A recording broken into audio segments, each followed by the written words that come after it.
What if everything you've been taught about women, their nature, their love, their motives, was only half the truth? Carl Jung, one of the most brilliant minds in psychology, uncovered a dark reality about women that most men still refuse to see. Not because it's hidden, but because it's uncomfortable. And ignoring it? That's the biggest mistake a man can make. Now listen closely. Carl Jung wasn't just a psychiatrist. He was a soul mapper, someone who dared to explore the unseen world behind our actions, our desires, and our relationships. And one of his most chilling revelations came when he dissected the feminine psyche, not through stereotypes or bitterness, but through archetypes that still govern every interaction between men and women today. He said, "The meeting of two personalities is like the contact of two chemical substances. If there is any reaction, both are transformed. But what happens when only one person transforms, and the other simply mirrors what you want to see?" Jung introduced the concept of the anima, the unconscious feminine within a man's psyche. And here's where it gets dangerous. Most men don't fall in love with a woman. They fall in love with their own projection of her, their anima, the ideal they want her to be. They don't see her. They see the fantasy.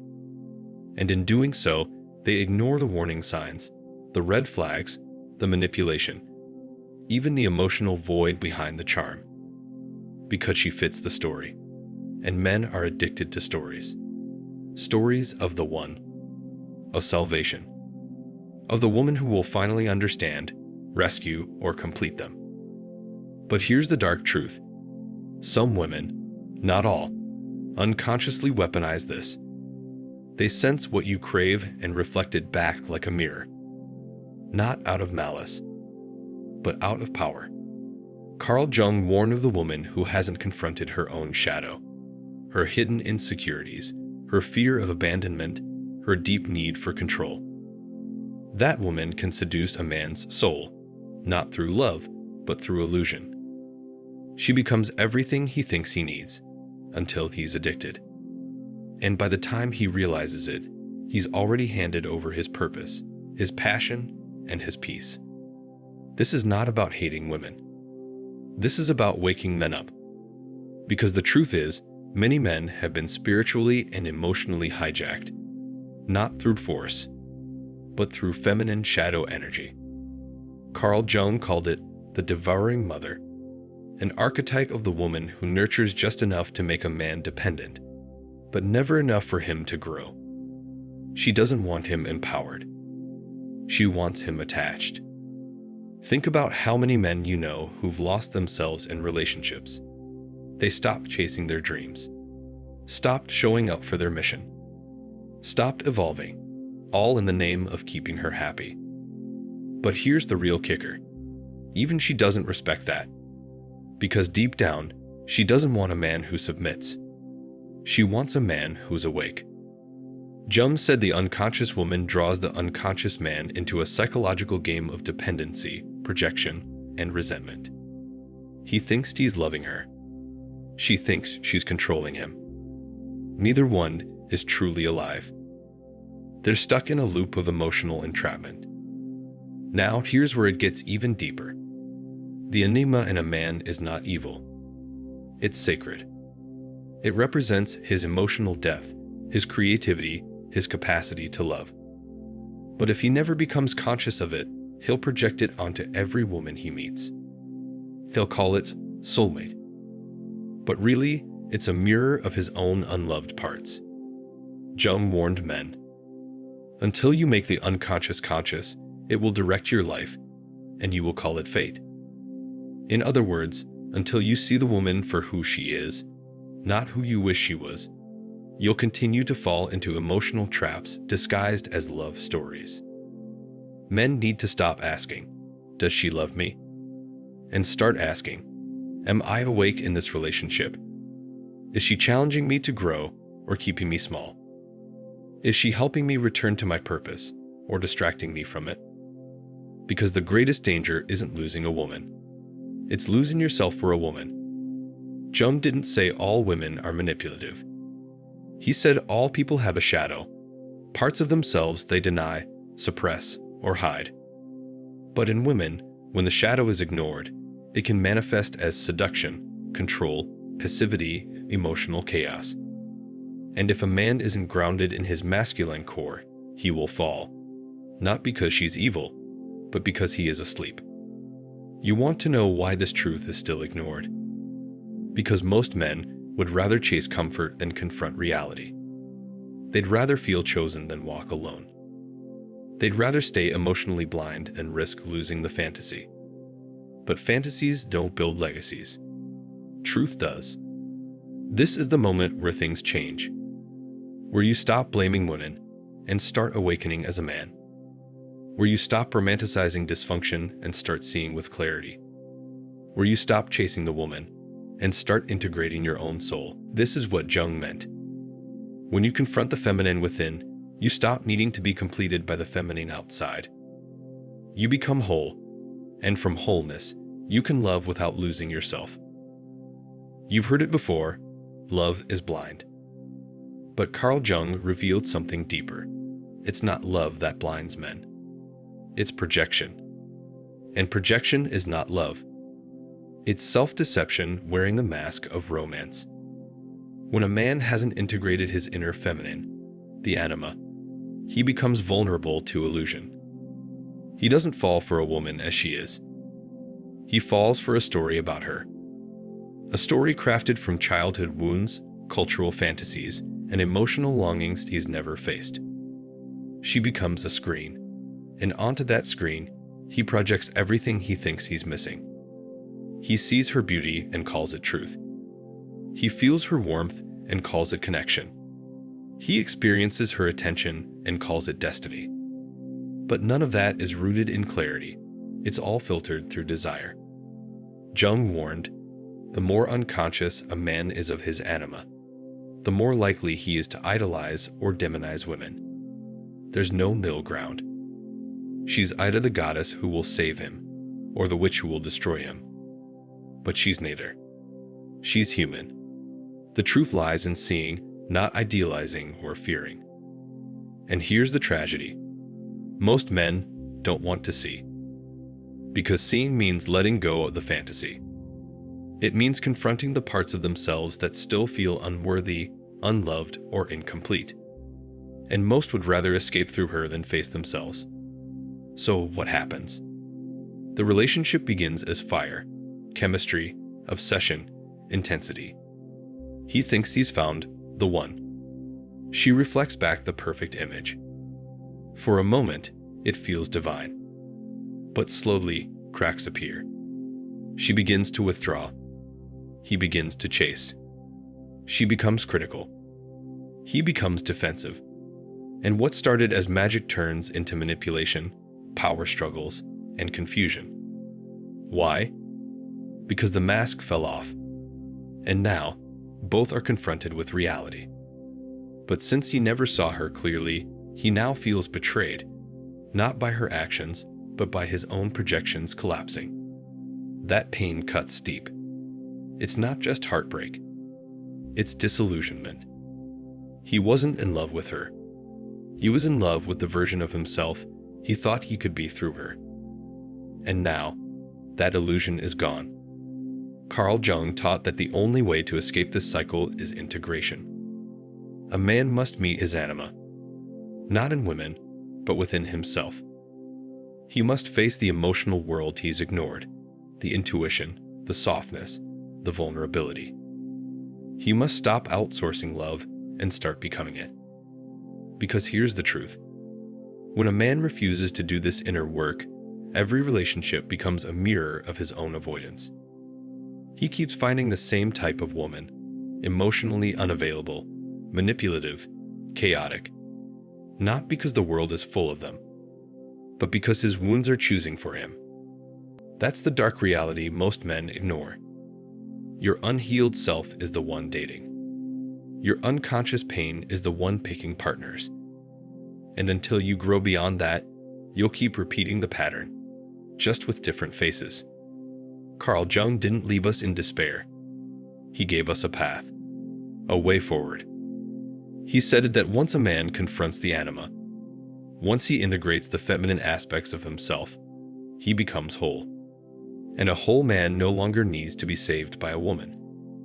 He no longer looks for a mother in his lover.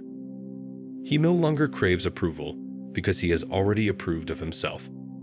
This man sees women clearly, not through the lens of need, not through the fog of fantasy, but through the eyes of presence. He can appreciate beauty without being hypnotized. He can feel emotion without losing control. He can love deeply without surrendering his soul. He doesn't chase because he's rooted. He doesn't control because he's centered. He doesn't worship because he respects. And in that space of inner strength, he attracts a very different kind of woman. Not one who feeds on his energy, but one who matches it. This is where the game changes. Because now, the dynamic is no longer predator and prey, seducer and victim, rescuer and broken bird. Now, it's two souls meeting in truth. No masks, no manipulation, no projection, just presence. But most men never get there. Why? Because the work is hard. It's not sexy. It's not praised. No one claps for you when you sit in silence and confront your abandonment issues. No one gives you likes when you admit, I don't know who I am without her. But that's where the breakthrough lies. In the discomfort, in the grief, in the unlearning of every false belief about women you've ever carried. Carl Jung knew, the man who confronts his shadow becomes dangerous, not violent, not controlling, but untouchable. Because he can't be manipulated by flattery. He can't be seduced by illusion. He doesn't need to be completed, because he is already whole. And wholeness? That's the most magnetic force in the world. Because a man who has met himself can meet anyone without fear. He can lead without dominating. He can love without losing. He can walk away without regret. That is what women, real, conscious, awake women, are actually drawn to. Not the man who knows the lines. Not the man who plays the game. But the man who's done the work. The man who sees her. The man who sees himself. The deeper you go into Jung's teachings, the more unsettling it gets. Because it's not just men who are lost in projections. Many women are too. They don't always know it. They've been raised in a world that rewards appearance over authenticity, seduction over substance, manipulation over maturity. And when that conditioning combines with the shadow feminine, you get something dangerous. A woman who doesn't seek connection, she seeks control. Carl Jung warned about this archetype. He called it the unconscious feminine possessed by the shadow. It looks like love. It feels like passion. But it operates from lack, fear, and unhealed pain. This is the woman who says all the right things but feels like a storm. The one who demands your energy, your focus, your time, not because she wants partnership, but because she wants power. Power over your emotions, power over your attention, power over the masculine energy that she secretly resents, even as she craves it. This woman is not evil. She is fragmented, disconnected from her own light. And in that disconnection, she uses the only tools she knows: seduction, guilt, withdrawal, chaos. Jung didn't teach us to hate her. He taught us to recognize her, to become conscious. Because the moment you see the shadow feminine for what it is, it loses its grip on you. She thrives in men who are asleep. Men who are looking for approval, who fear rejection, who were never taught how to hold their masculine ground. She doesn't want a whole man. She wants an unhealed boy she can dominate emotionally, someone who will abandon himself to keep her. And here's the twist. She often doesn't even know she's doing it. She believes she's just being emotional, passionate, complicated. But what's really happening is the shadow playing out in real time, cycles of blame, control, and collapse. You'll hear things like, if you really loved me, you'd do this. You made me feel this way. You're the reason I'm like this. It becomes a pattern of emotional blackmail. You end up apologizing for things you didn't do, sacrificing your truth to keep the peace, walking on eggshells just to avoid triggering her next storm. This is not love. It's psychological warfare wrapped in intimacy. And Carl Jung warned us, if you don't become conscious of what's happening, you will call this abuse passion.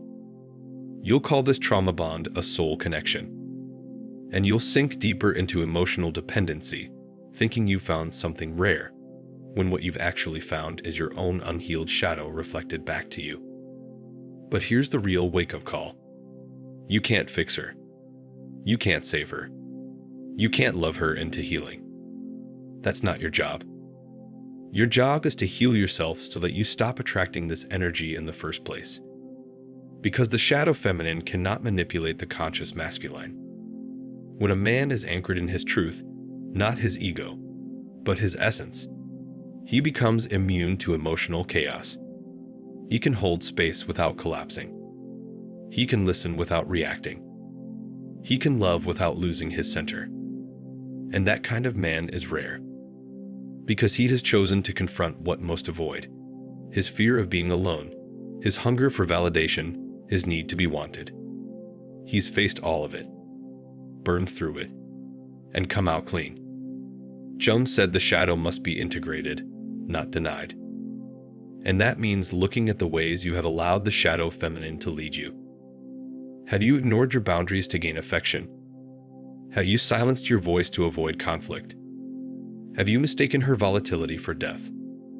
Those aren't just mistakes, they're lessons. Opportunities to wake up.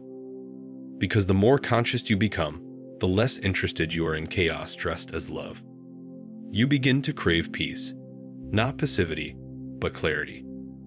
You want a woman who has met her own shadow, who doesn't need to control you to feel safe. That woman exists.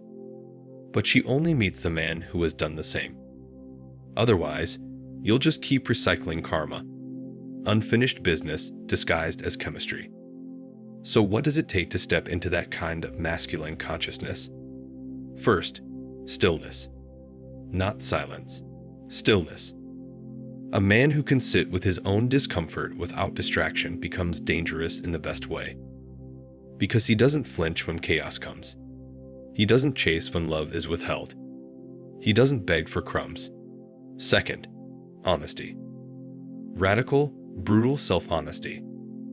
About what you want. About what you've tolerated.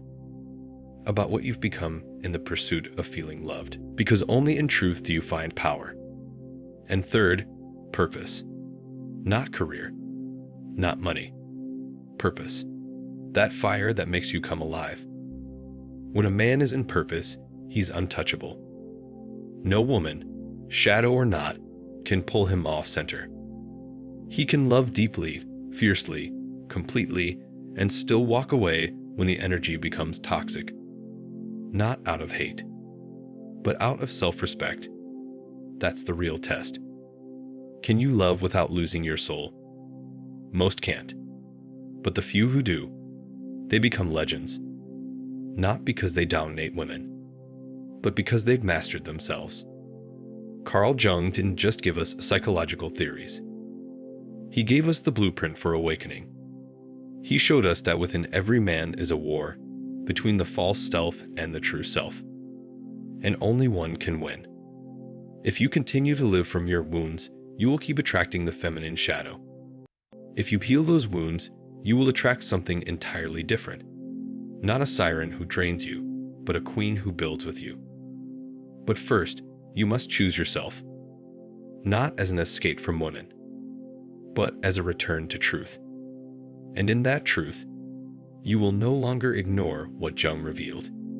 You will no longer romanticize dysfunction. You will no longer betray yourself for temporary affection. You will see. And once you truly see, you'll never go blind again. Now that you see it, you can never go back. You've pulled the mask off. You've seen the anima. You've seen the shadow. And you realize, this whole time, it wasn't about her. It was about you. Every relationship, every heartbreak, every whirlwind romance that left you drained. It was the universe trying to wake you up. And now you're awake. But this awareness comes with a challenge. You can no longer participate in the old games. You can't just go back to pretending. You can't shrink to fit into the illusions that once comforted you. Because once you've seen the truth, the real truth, about yourself, about women, about human psychology, you either grow or you rot. Carl Jung made it painfully clear. Wholeness isn't a weekend retreat. It's not a motivational quote. It's a brutal, beautiful death of everything false and rebirth of something real. You must become the man who can withstand the storm. Not because you're cold, not because you're hardened, but because you've built your house on rock, not sand. That means emotional sovereignty. It means no longer needing a woman to validate you. It means you can face rejection, manipulation, silence, and not lose yourself. Not become bitter. Not beg. You observe. You process. And you choose consciously. That's power. But here's what they won't tell you. The world is not built for men like this. Because conscious men can't be controlled. Not by women. Not by culture. Not by fear. They don't buy the lie that their worth is tied to how much they can achieve or how many women they can attract. They don't participate in that soulless competition. Because they're playing a higher game, the game of truth. And when you walk that path, everything changes. You stop needing. You start choosing. You don't crave chaos anymore. You crave peace, the real kind. Not quiet desperation, but clarity. You no longer idolize beauty. You see beyond the eyes and lips and curves, into the energy. You can feel if she's done the work. You can sense whether her love is medicine or manipulation wrapped in sweetness.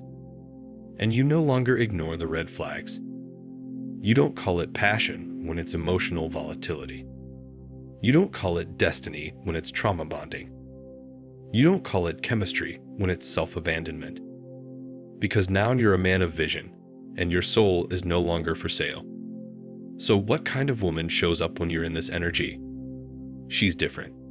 She doesn't chase. She doesn't play games. She doesn't need to tear you down to feel strong. She's done her own work. She's met her shadow. She's no longer seduced by power or appearances. She wants presence. She doesn't need you to fix her. She doesn't need you to fill her. She needs you to see her. And she's not afraid of your death. She doesn't flinch when you speak truth. She doesn't run when your silence gets loud. This woman is a mirror.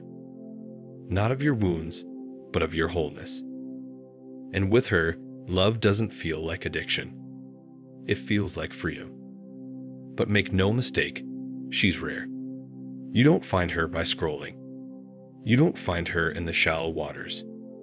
You meet her when you've gone to war with your ego and made peace with your soul. That's the paradox. To be with a conscious woman, you must first become the man who doesn't need her. Not because you're closed off, but because you're already full. You've already faced the dark night. You've already sat in the silence. You've already cried the tears, screamed the screams, and bled the truth. And now, you're ready. Not to be saved, but to build. Not from fantasy, but from reality.